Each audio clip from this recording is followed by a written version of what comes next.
قریشی بھی تھے، ہاشمی بھی تھے، کون؟ حضرت جعفر طیار. اور انہوں نے اسلام کے لیے جو قربانیاں دیں وہ بڑی قربانی کیا کہ حبشہ ہجرت کر کے گئے تھے. پہلی ہجرت مکہ میں تھے نا، تو نبی نے عبداللہ بن مسعود رضی اللہ تعالیٰ عنہ کو اور حضرت جعفر طیار کو، ان سب کو حبشہ کی طرف روانہ کر دیا کہ بھئی ہم تو بعد میں ہجرت کریں گے.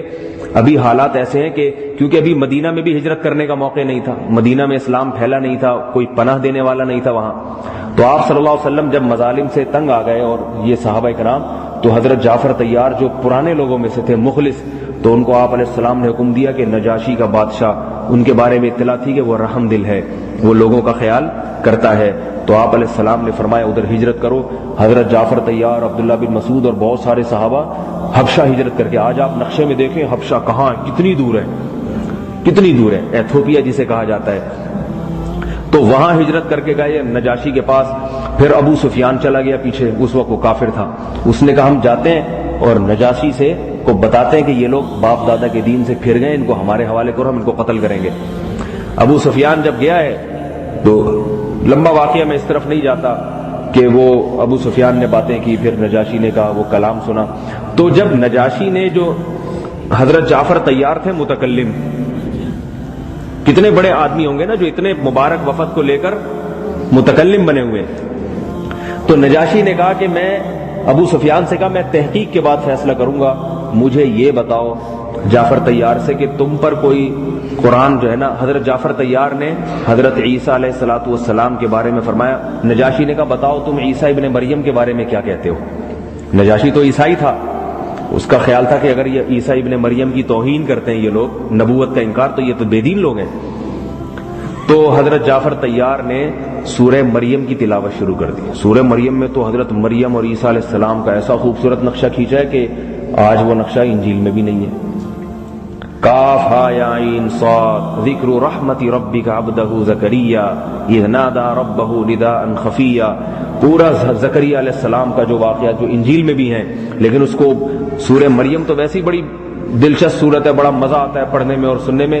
تو حدیث میں آتا ہے کہ جب حضرت جعفر طیار نے یہ آیات تلاوت کرنا شروع کی ہیں تو نجاشی نے پادریوں کو بھی بلا لیا تھا. یہ پادری جو ہے نا انجیل کے حافظ ہیں، یہ پڑھے لکھے ہیں، تو یہ علامات دیکھ کے اندازہ لگائیں گے کہ یہ جو نبی ظاہر ہوا ہے یہ جھوٹا نبی ہے یا سچا نبی، کیونکہ ہر نبی آنے والے نبی کی علامتیں بتاتا ہے. مرزا غلام احمد قادیانی کے جھوٹے ہونے کی ایک علامت یہ بھی ہے کہ کسی حدیث میں اس کمبخت کا ذکر ملتا ہی نہیں ہے، کچھ تذکرہ ہی نہیں ملتا، جبکہ حضرت عیسیٰ علیہ السلام کا ملتا ہے نا کہ نازل ہوں گے، تو حدیث میں آتا ہے. تو جب جعفر طیار رضی اللہ تعالی عنہ نے سورہ مریم کی تلاوت شروع کی ہے، حدیث میں آتا ہے کہ نجاشی رویا اور اس کے ساتھ جتنے پادری بیٹھے ہوئے تھے سارے رونے لگے، اور اتنا روئے کہ ان کی داڑیاں تر ہو گئی، رو رو کے گیلی ہو گئی ان کی داڑیاں.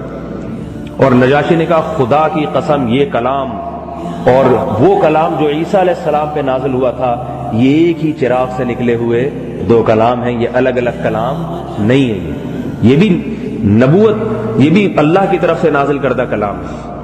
تو پھر نجاشی نے کہا کہ جب تک میں موجود ہوں تمہارا کوئی بال بھی بیکا نہیں کر سکتا، اور اسی وقت اس نے پھر گواہی دی.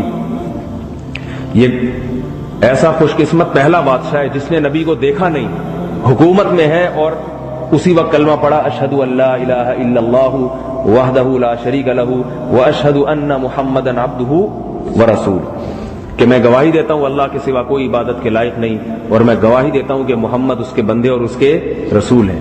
اور پھر آپ صلی اللہ علیہ وسلم کے پاس ہدایہ بھی بھیجے اس نے، اور ان کو پناہ دی حضرت جعفر طیار کو کہ جب تک تمہیں ضرورت ہے یہاں رہو.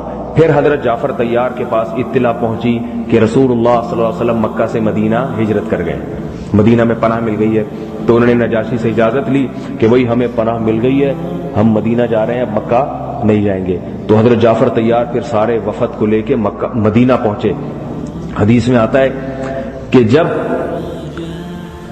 آپ صلی اللہ علیہ وسلم کو اطلاع ملی کہ نجاشی مسلمان ہو گئے، پہلے اطلاع مل چکی تھی، تو جو ہے نا آپ صلی اللہ علیہ وسلم جب حضرت جعفر طیار کو مدینہ آتے ہوئے کتنے عرصے کے بعد پیدل سفر ہوتے تھے اونٹوں پہ، اور خطرناک سفر، کوئی دشمنیاں بہت ہیں، تو جب اپنے چچازاد بھائی کو دیکھا، عربوں میں چچازاد بھائیوں سے بڑے گہرے رشتے ہوا کرتے تھے، عصبہ سمجھا جاتا تھا نا ان کو، ہیں بھی عصبہ. تو حدیث میں آتے آپ صلی اللہ علیہ وسلم حضرت جعفر طیار سے کھڑے ہو کر ملے اور فرمایا کہ مجھے معلوم نہیں ہے کہ مجھے نجاشی کے اسلام قبول کرنے کی خوشی زیادہ ہے یا اپنے چچازاد بھائی جعفر طیار سے ملاقات کی خوشی زیادہ ہے. ایک دم دیکھ کے نا اتنا خوش ہوئے آپ علیہ السلام کی یہ زندہ سلامت واپس لوٹ آئے.